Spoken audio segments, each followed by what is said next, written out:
Zaman sekarang ini banyak orang yang berebut pengen jadi imam. Qomat belum selesai, dia udah maju duluan di mihrab pengen jadi imam. Kagak pakai disuruh udah maju duluan. Kagak pakai ditunjuk udah maju duluan. Ini zaman sekarang emang lucu. Banyak orang yang pengen berebut jadi imam. Padahal banyak yang mesti diketahui sebelumnya. Banyak yang kudu dipelajarin bagaimana caranya dan layaknya seorang imam di dalam sholat. Ada yang dia jadi imam di musola, di masjid, kesehariannya masih pakai celana pendek. Ini belum pantas. Emang apa ngaruhnya? Wibawanya. Bagaimana layaknya dia ditunjuk dan dijadikan seorang imam di dalam sholat. Dilihat dari kesehariannya. Bukan soal sekedar dia nggak pantas jadi imam. Emang apa? Pakai bajunya, pakai kokonya lengan pendek, pakai celana, nggak ngaruh. Bukan dilihat dari situ. No aja no yang pakai sarung, pakai gamis, belum tentu bacaannya benar. Jadi jangan pada berebut jadi imam. Kalau emang ditunjuk dan dipercaya, pantesin diri kita dulu, udah layak apa belum. Nah, kalau dia udah bisa jaga wibawanya dia jaga apa yang menjadi aturan dalam agamanya, maka layaknya dia menjadi seorang imam.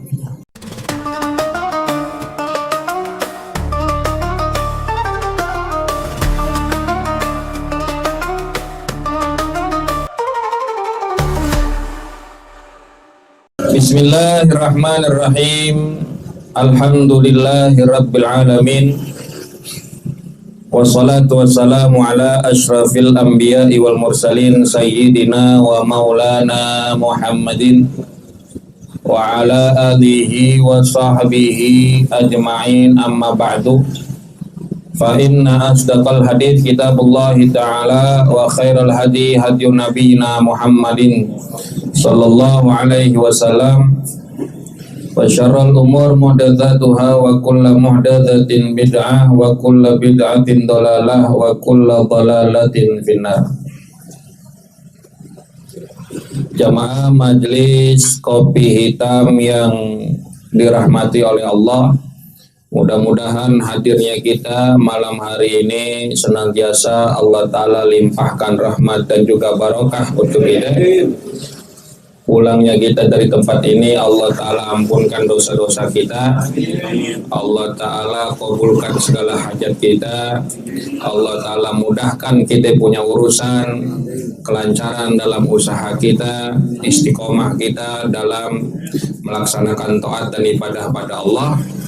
Dan menjadi harapan tentunya kita pulang dari tempat ini membawa ilmu yang bermanfaat, yang mendatangkan keberkahan dunia akhirat kita. Amin ya rabbal alamin. Kita lanjutkan pembahasan kitab Bidayatul Hidayah karangan Al-Imam Al-Ghazali rahimahullahu ta'ala. Semoga Allah merahmatinya. Amin.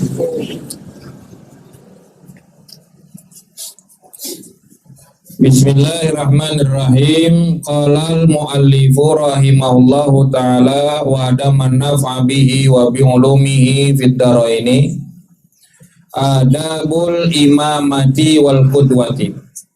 Adab-adab menjadi imam dan makmum. Pasal ini menjelaskan terkait tentang adab-adab atau tata keramanya sholat berjamaah, adabnya seorang imam dan adabnya seorang makmum.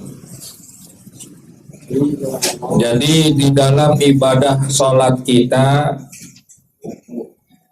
mesti memperhatikan adab-adab sebagaimana di pasal sebelumnya yang telah kita banyak bahas dan telah dijelaskan oleh pengarang kitab Al-Imam Al-Ghazali. Begitu banyak adab yang mesti kita perhatikan gitu. Dari cara sholatnya kita, rukun dan sunnahnya mesti kita perhatikan juga. Terlebih lagi bagi sholatnya kita di dalam berjamaah, baik seorang imam maupun makmumnya. Nah, saudara, yang terjadi di zaman sekarang ini banyak orang yang berebut pengen jadi imam di dalam sholat ya. Ada musola, ada masjid, banyak yang berebut dan mengaku dirinya pantas jadi imam. Qomat belum selesai, dia udah maju duluan di mihrab pengen jadi imam. Ada yang main selengkat-selengkatan gitu. Lo belum pantas, gua duluan gitu. Kagak pakai disuruh udah maju duluan gitu. Kagak pakai ditunjuk udah maju duluan. Ini zaman sekarang emang lucu, banyak orang yang pengen berebut jadi imam. Betul. Padahal banyak yang mesti diketahui sebelumnya, banyak yang kudu dipelajarin bagaimana caranya dan layaknya seorang imam di dalam sholat. Ada yang dia jadi imam di musola, di masjid, kesehariannya masih pakai celana pendek, ini belum pantas. Emang apa ngaruhnya? Wibawanya belum pantas, ya kata ditunjuk. Orang kita masih suka pakai celana pendek. Ini di luar sholat. Bagaimana di dalam sholat? Masih suka nongkrong di pinggir jalan, bukan di tengah jalan. Iya, belum bisa begitu. Nah, ini kan artinya banyak yang mesti dia pahamin terlebih dahulu tuh adab-adab tuh, baik di dalam sholat maupun di luar sholat. Untuk ditunjuknya sebagai seorang imam mesti diperhatikan. Bukan hanya sekedar rukun dan sunnah di dalam sholat, bukan hanya sebatas dia mengetahui syarat-syarat untuk sholat, bukan. Tapi terkait adab-adab tata krama, bagaimana layaknya dia ditunjuk dan dijadikan seorang imam di dalam sholat, dilihat dari kesehariannya. Bukan soal sekedar dia nggak pantas jadi imam. Emang apa? Pakai bajunya, pakai kokonya lengan pendek, pakai celana, nggak ngaruh. Bukan dilihat dari situ. No aja no yang pakai sarung, pakai gamis, belum tentu bacaannya benar. Paham? Jadi bukan soal penampilan. Oh dia pakai kaos, kagak pantas pakai jadi imam. Pakai kaos, belum tentu begitu. Jadi apa yang mesti diperhatikan? Nah, adab-adabnya di sini nanti dibahas. Pantas apa kagak dia jadi imam? Layaknya seorang imam tuh dia mestinya gimana?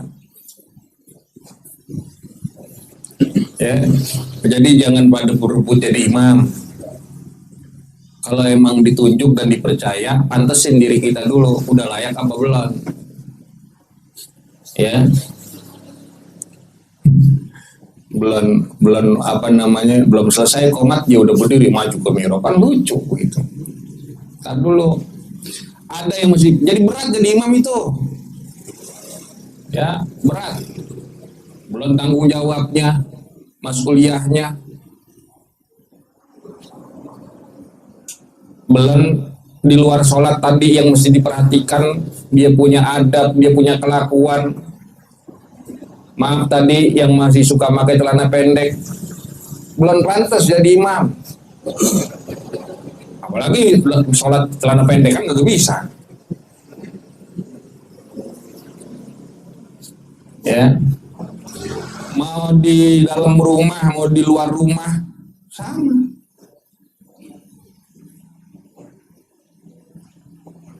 Di luar rumah dia aja masih pakai celana pendek, bagaimana di dalam?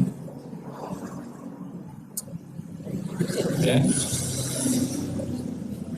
Jadi soal aurat bukan terkait aurat di dalam sholat, bukan. Nah, kalau dia udah bisa jaga wibawanya dia jaga apa yang menjadi aturan dalam agamanya, maka layaknya dia menjadi seorang imam. Nah, kata Imam Ghazali di dalam kitabnya dikatakan bahwa yang bagi lil imami an yukhaffifa sholata. Yang pertama, seyogianya, sepatutnya, seharusnya bagi seorang imam an yukhaffifa as-sholata, supaya meringankan akan sholatnya. Apa tuh makna dari meringankan? Tidak memperlama, sedang aja, kagak buru-buru, kagak lama-lama. Bagi seorang imam mesti dia supaya meringankan, ya, supaya agak mempercepat, tidak memperlama akan sholatnya.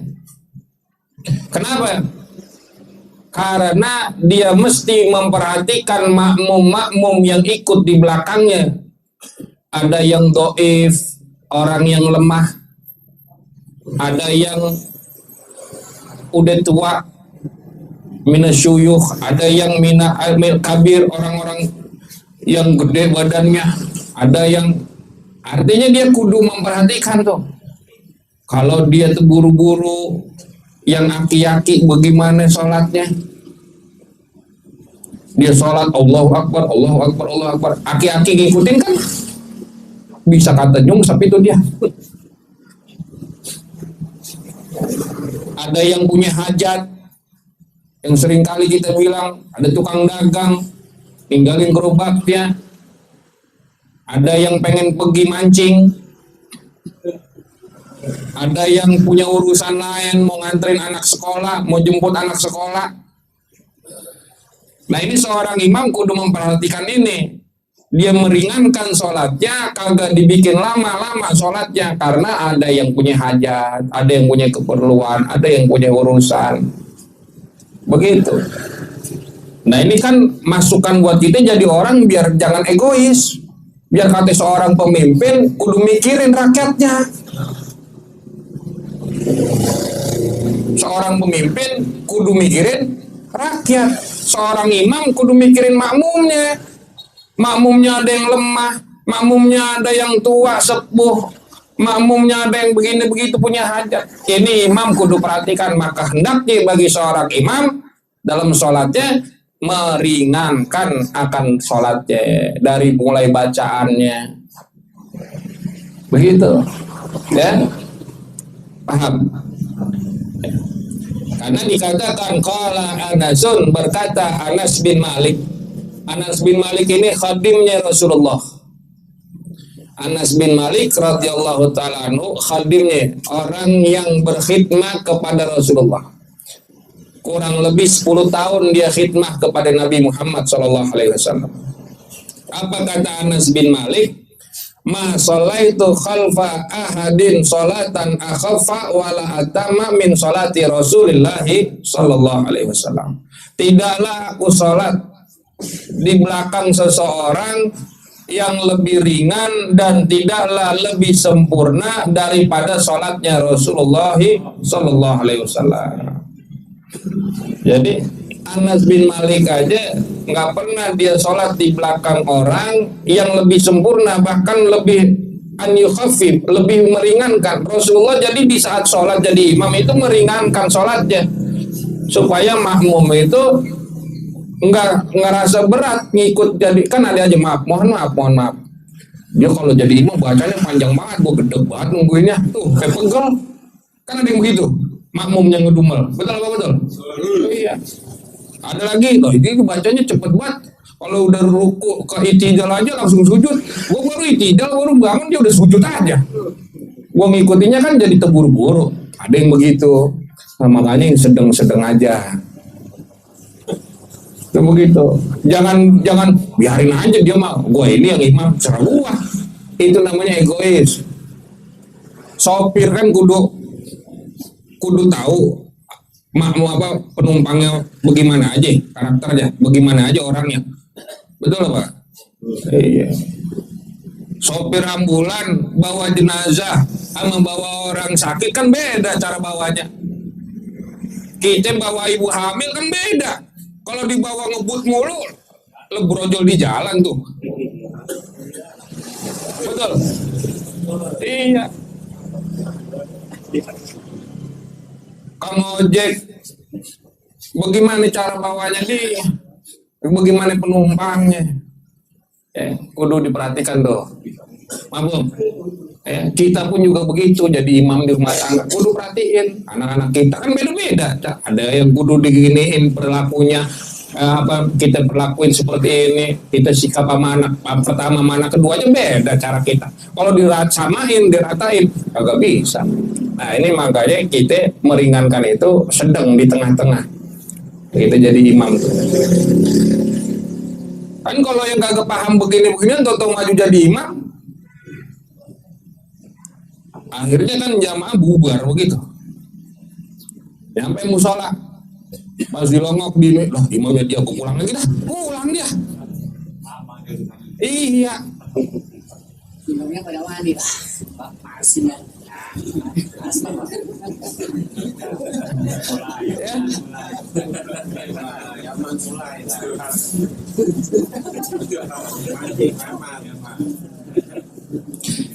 Dari mulai bacaan kita, dari mulai gerakannya gitu tuh. Seorang imam mesti itu sholat maghrib rakaat pertama Yasin, kedua Ar-Rahman, la ilaha illallah. Maghrib dong gitu waktunya pendek. Yang ikut orang pulang kerja mampir sembahyang di masjid, belum pulang ke rumah udah kepikiran itu dia.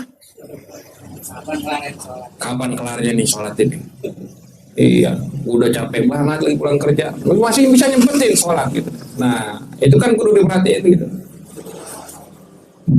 Ya.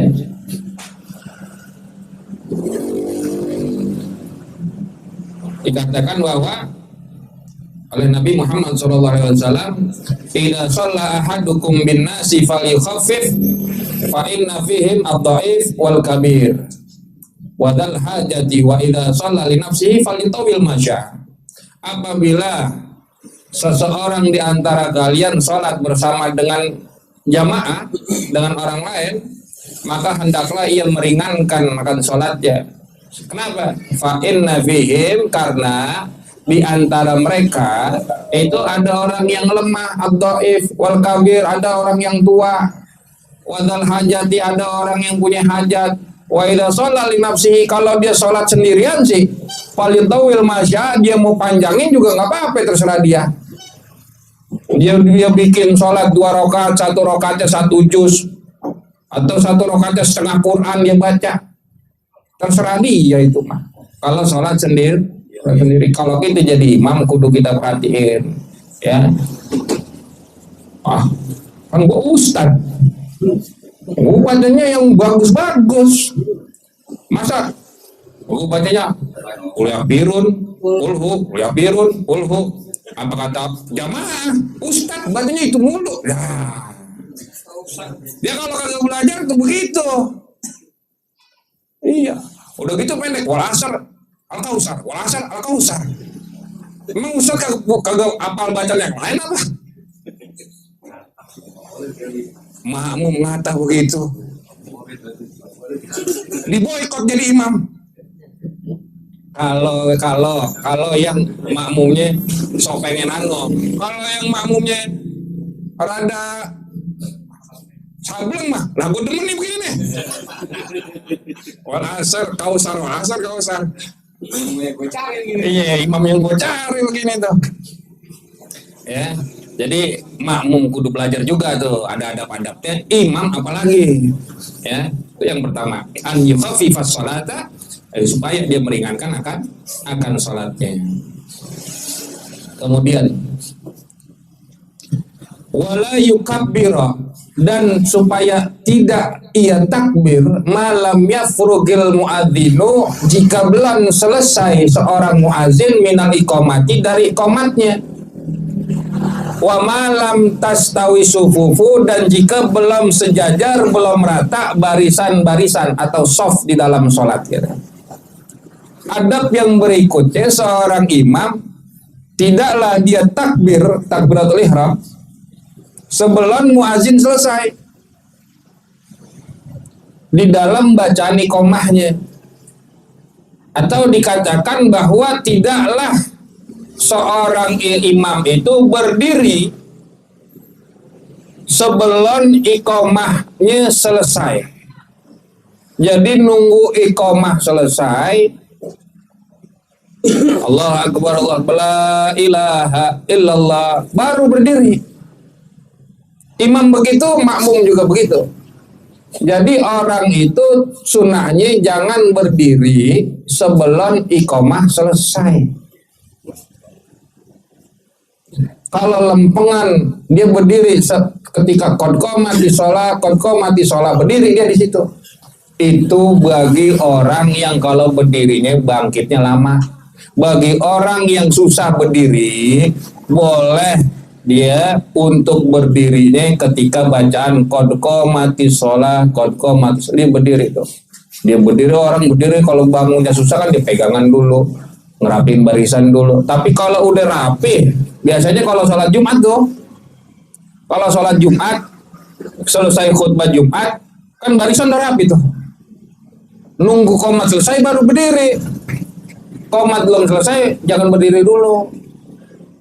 Adab itu adab. Kalau kata yang qomat begini, kan gua qomat biar nandain waktu sholat masuk, waktu sholat jamaah udah mau mulai gitu tuh. Lu jangan berdiri dulu. Kan gimana komando gua? Kalau lu udah berdiri aja ngapain gua pakai qomat? Tunggu selesai qomat, nungguin selesai. Ini adab supaya apa ya? Yang qomatnya juga nyaman gitu tuh. Baru jadi nggak tuh buru-buru, baru qomat selesai ikut baru berdiri. Imam berdiri, makmum berdiri. Ya. Bagi orang yang bangunnya agak susah, bangunnya lambat, maka ketika qad qamati shalah boleh dia berdiri. Wala yukabbiru, dan tidaklah dia takbir seorang imam itu malam yafrugil muadzin, ketika belum selesai seorang muazin minal iqamati dari bacaan iqamahnya, ya. Wa malam tastawi sufufu, dan jika atau apabila belum rata, belum sejajar barisannya, imam jangan takbiratul ihram dulu. Belum rapat sopnya, barisan belum rata, belum sejajar, seorang imam jangan dulu mulain takbiratul ihram. Apa yang mesti dia lakuin? Ngerapihin barisan sholatnya. Maka sunnahnya seorang imam an yaltafita, nengok dia yaminan wa shimalan, ke kanan sama ke kiri, ke belakang, dia perhatiin barisan jamaahnya, makmum-makmumnya udah rapi apa belum. Sunnah dia mengucapkan sawu sufufakum, aqimu sufufakum, atau istawu, istaqimu, begitu. Sambil dia perhatiin tuh, dia liatin tuh jamaah. Wah, ini aki-aki, kalau gue buru-buruin sholatnya dia nyungsep ntar. Tuh. Wah, no, di sono ada tukang anuan, tukang bakso, gerobaknya ditinggal. Jangan dilama-lamain dah nih sholatnya jadi imam tuh. Gunanya tuh, tujuannya seorang imam nengok dulu ke belakang, lihat kanan kiri, bukan cuma lihat sekedar barisan, tapi lihat kemampuan makmumnya. Jangan cuman biar udah dia ngikut gua ini, dia mau gimana, kayak gua mau ngebut dia ngikut. Keluar masjid dia muntah jackpot. Iya, sempoyongan. Perhatiin gitu. Kalau dilihat di belakangnya pengiaman. Iya, belakangnya nandi. Iya. Pikirannya udah, kalau dilamain udah mikirin makan aja tuh. Kagak khusyuk jadinya tuh makmum. Iya, mana belum makan siang sholat zuhur, lama banget dah. kudu perhatiin tuh begitu. Nah, itu tujuannya anjal tafita yaminan wa shimalan, supaya dia ngelihat kalau ada celah itu isi dulu, maju yang kosong, maju yang kosong, rapetin supaya rapat barisan. Ya, udah sejajar, rata, rapet gitu. Baru mulain sholat, baru mulai takbiratul ihram.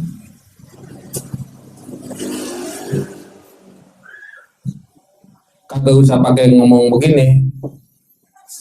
As-sholatu jami'ah rahimakumullah. Sunnah ngucapin as-sholatu jami'ah itu kalau sholatnya sholat sunnah yang disunnahkan berjamaah. Sholat taraweh, sholat id. Nah yang ngomong kan rata-rata Bilal tuh. Bilalnya yang ngomong begitu. Sholat gerhana, sholat witir, kecuali sholat jenazah kagak usah. Nah kalau sholat yang udah wajib mah emang dia hukumnya fardu kifayah berjamaah. Ada yang mengatakan sunnah muakkadah, tapi lebih sahihnya fardu kifayah berjamaah tuh hukumnya. Kagak usah dikata lagi as-sholatu jamiyah, karena as-sholatu jamiyah itu artinya begini, sholat ini sesungguhnya lebih bagus berjamaah. Begitu artinya tuh. Rahimakumullah, semoga Allah merahmati kalian dengan berjamaahnya ini. Nah kalau emang udah kudu berjamaah maka gak usah diumumin begitu lagi. Ini mah sholat yang sunnah disunnahkan berjamaah. Bilang begitu. As-sholatu jami'ah rahimakumullah. Ada yang dengar? Lah gua sholat sendirian ya. Udah bagusnya berjamaah. Begitu. Bilal terawih, Bilal Idul Fitri, Idul Adha, ya sunnah tuh begitu tuh. Kalau imam mah cukup ngomong begitu, sawu subuh vakum, imam tuh jangan yang lain-lain, imam aja udah ngomong begitu, kan dia yang merhatiin tuh, rapetin tuh, begitu tuh, itu tuh saya diajarin, ratain, maju tuh yang masih kosong, paham tuh? Assalamualaikum. Tuh begitu. Ngomong aja lu.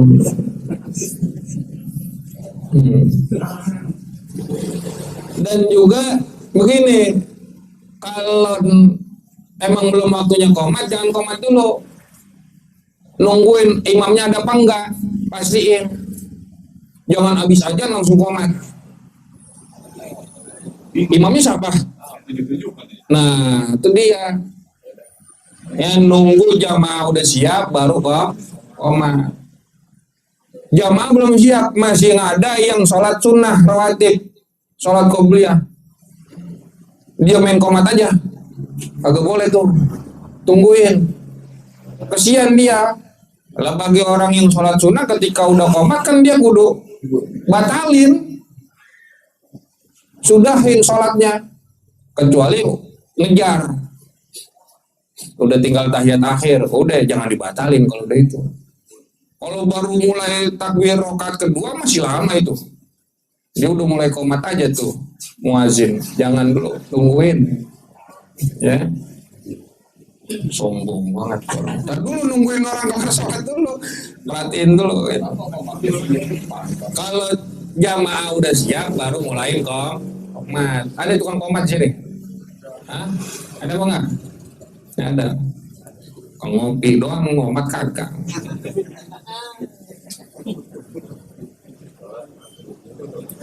Sholatnya mabuk mulu. Jangan begitu, sholat Jumat di pojokan ngerokok dulu. Dengerin khotbah, ambil ngerokok di pojokan. La ilaha illallah, bangetan banget. Langsung masuk situ, kita giliran qomat. Allah Akbar, dia masuk, itu buru-buru. Ya.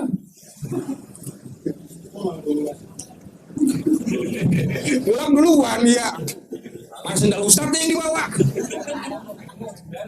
Sendal khotibnya lah, khotib nyari pulang nyari sendal gua kemana katanya. Iya. Dari jauh udah ngeker dia udah gini, sendal cakep aja itu tuh. Ambil dengerin khotbah begitu. Goblok banget. Lanjut tuh mana tuh tadi? Hah? Oh iya. Wa yarfa'al imamu dan supaya mengeraskan seorang imam akan suaranya, sautahu akan suaranya, meninggikan akan suaranya bitakbirati dengan takbir-takbirnya, dari mulai takbiratul ihram, takbir intiqalnya, kudu dikerasin suaranya supaya kedengaran sama makmum. Kalau umpama kagak kedengeran, emang kagak pakai mic, jamaahnya banyak. Nah, ini sunnah ada mubalik. Tahu mubalik? Mubalik itu orang yang nyampein takbirnya imam. Dia teriak tuh biasanya. Imam Allahu Akbar, kata dia Allahu Akbar tuh. Dia nyampein supaya kedengaran nama yang belakang. Namanya mubalik tuh. Mubalik juga ada ilmunya, bukan cuma sekedar ngikutin bacaan, bukan. Dia cuma bukan sekedar baca, tapi juga niatin dia takbir, niatin dia nyampein gitu ya. Ada ilmunya tentang mubalik tuh.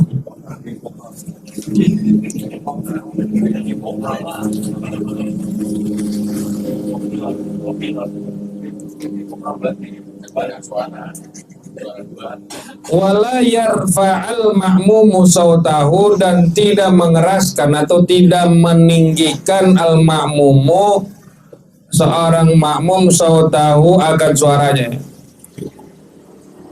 Makmum jangan dikencengin suaranya di dalam takbir, kudu imam aja, kecuali tadi mubalik. Kalau makmum biasa kagak usah pakai ditinggiin suaranya, nggak usah diangkat suaranya. Ntar bikin keder makmum yang lain, imamnya yang mana sih ini? Ya. Cukup bagaimana suaranya si makmum, illa biqadri ma yusmi'un nafsahu, kecuali sekedar memperdengarkan ia akan dirinya, yaitu dibacanya sir. Cukup dirinya aja yang dengar takbiratul ihram Allahu Akbar. Kan kadang ada aja orang sholat kedengaran dari ujung sampai ke ujung dia takbir makmum takbiratul ihram Allahu Akbar. Iya, belakang sampai nengok. Lu mau jadi imam lu katanya. Imam yang depan udah takbir deh. Cukup dirinya aja yang dengar gitu ya. Jangan kencang-kencang. Ya. Kan kudu tuh makmum, biar kata makmum juga kudu ngerti begini. Kalau enggak, ya dia belum ngaji tuh. Begitu.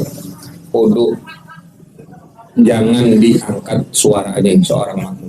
Mau di takbiratul ihram, takbir intiqal juga begitu. Dari ruku ke sujud, itidal juga sami Allah liman hamidah. Jangan, enggak usah diangkat suara. Cukup diri kita aja yang dengar. Ya, kecuali imam.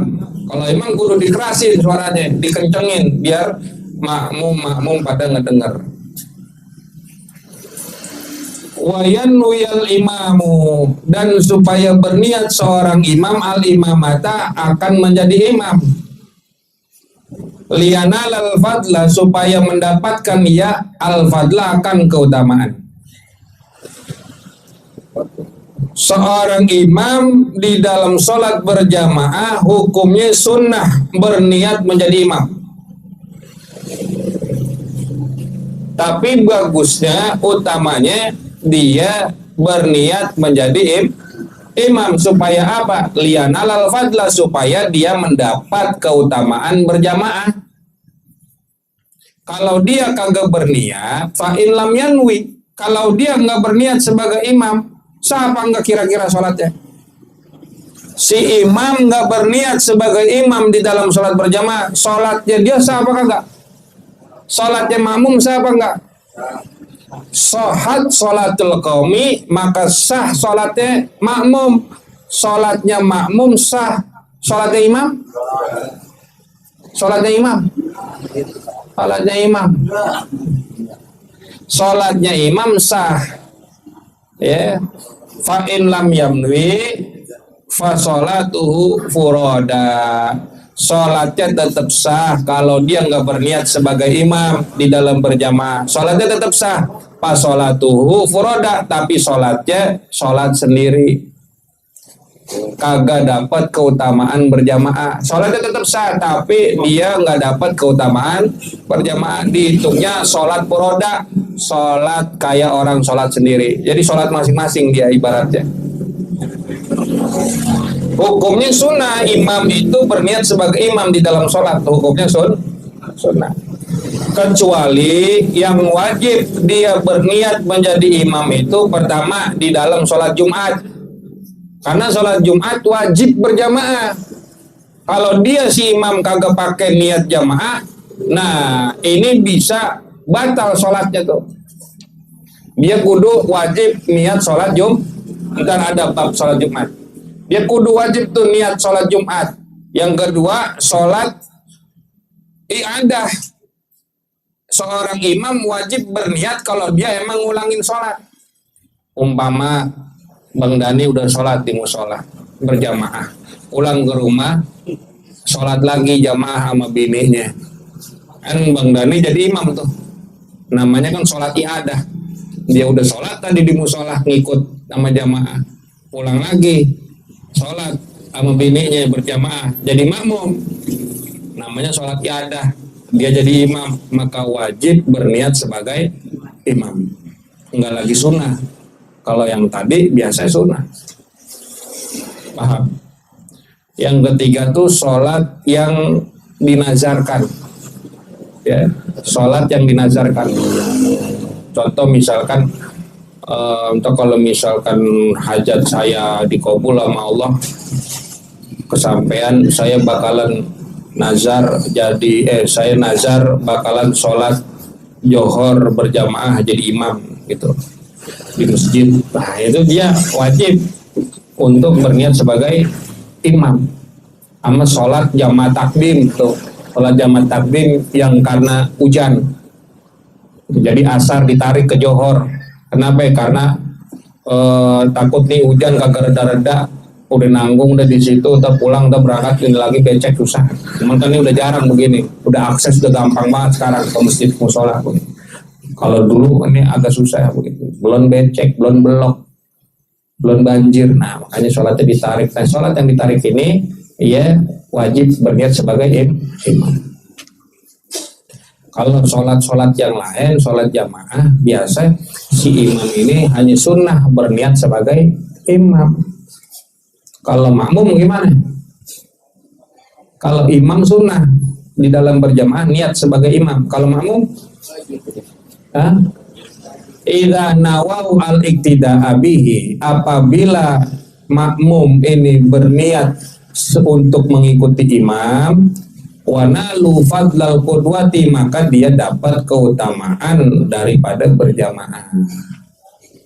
Nah kalau seorang makmum wajib berniat sebagai makmum, wajib niat makmuman atau iktimaman atau iktidaan, wajib seorang makmum nih, kita jamaah makmum nih kita nih, niatin tuh dalam diri kita sebagai seorang makmum. Kalau kita kagak berniat bisa batal sholat kita, asal aja sholat aja kagak pakai niat sebagai makmum batal bisa sholat kita. Kenapa? Karena ada sewaktu-waktunya kita diam nungguin imam ruku, kan kita diam tuh, ngapain diam? Karena kita kagak niat sebagai makmum. Kalau niat ngikutin baru ngikutin. Batasannya kapan? Niatin sebagai makmum tuh. Nah, sebelum perpindahan ruku tuh, belum imam mau ruku, kalau kita lupa tadi belum niat sebagai makmum, niatin tuh keburu jadi makmum. Masih ada waktu tuh niatin. Saya niat makmuman, niatin nawaitul iktida atau nawaitul iktimam, atau niat sebagai tadi makmuman. Wajib hukumnya bagi makmum, karena dikatakan dalam kitab Fathul Qarib, wa yajibu alal makmum an yanwiya lil iktimam.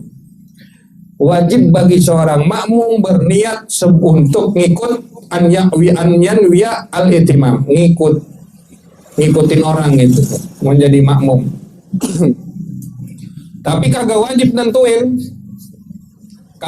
nentuin saya ngikutin siapa, kagak usah begitu.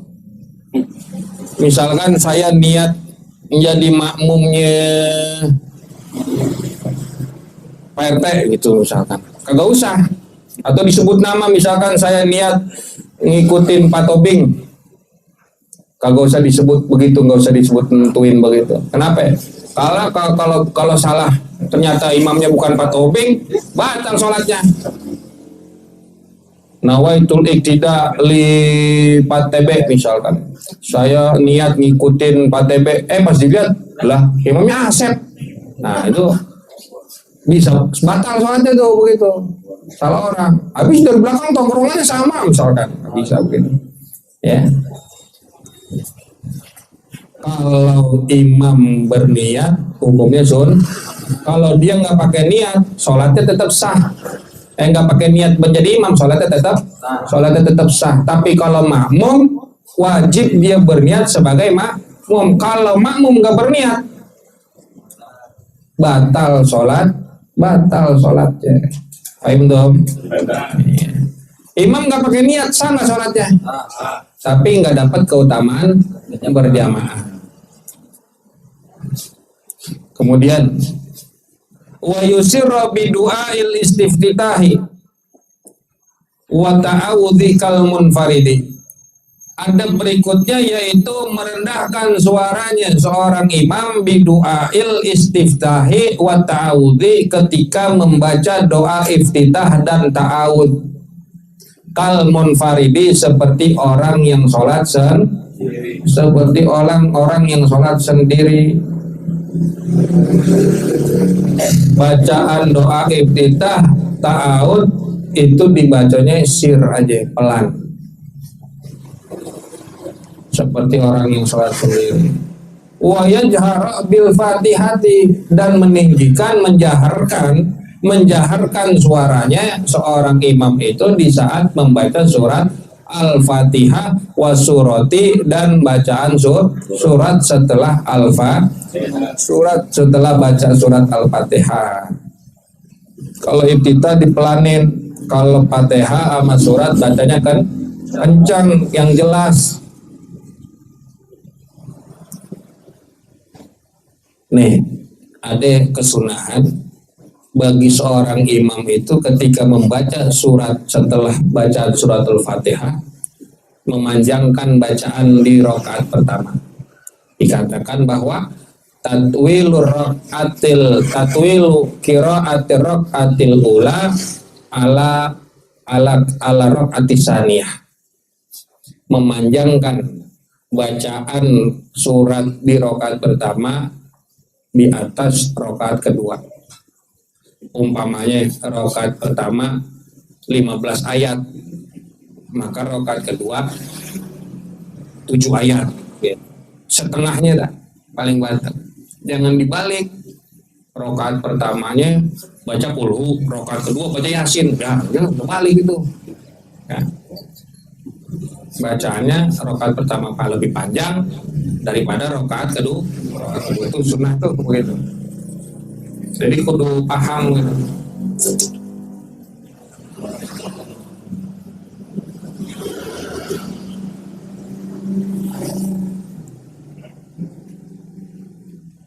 Kalau misalkan begini, seorang makmum itu tadi tuh ya, lupa dia, kagak baca niat gitu, atau dia ragu,